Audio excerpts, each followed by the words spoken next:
শিক্ষার্থী, তোমাদের এসপি একাডেমিতে স্বাগতম। তুলেছো তোমাদের প্রিয় টিউশন এসপি একাডেমি। বন্ধু, তোমাদের ছোটো ভিডিওর আমাদের তুলতে চলেছি। জেলা ম্যাজিস্ট্রেট পদে বিরাট কর্মী নিয়োগ চালু হয়ে গেছে। তারা তোমাদের বয়সযোগ্যতা ক্লিয়ার যে দেখে নাও। অ্যাপ্লিকেশন কত পদে চলে দেখো। Last date 31/3/2025। ঠিক আছে, রিটেন টেস্টের মাধ্যমে নিয়োগ চলবে।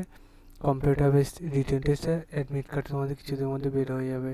অ্যাডমিট কার্ড যেটা বের হবে তোমাদের যখন বার হবে জানিয়ে দেবো। 40 এর মধ্যে বয়স হলে অতি বয়স আবেদন করো। গ্র্যাজুয়েশন লেভেল 0 লেভেল তোমাদের এটা করে দেখো। কৃষ্ণনগর 1, কৃষ্ণনগর 2, কৃষ্ণনগর কল্যাণীতে নিয়োগ চলছে। কৃষ্ণনগর 2-তে 2টি, কৃষ্ণনগর 1-এ 1টি, কল্যাণীতে 4টি ভ্যাকান্সি আছে।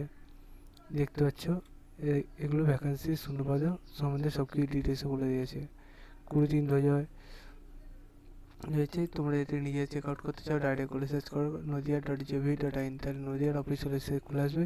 এই নোটিশ বোর্ড অপশানে ক্লিক করে রিক্রুটমেন্ট অপশানে ক্লিক করে তোমরা 2য় নম্বর যে পিডিএফ আছে পিডিএফটা ডাউনলোড করে ভিডিওটা প্রচুর শেয়ার করে দাও এবং কমেন্টে তোমাদের মতামত জানাও। চলো বন্ধু, যেমন নেক্সট ভিডিওতে আবার দেখা হবে। জয় ভারত।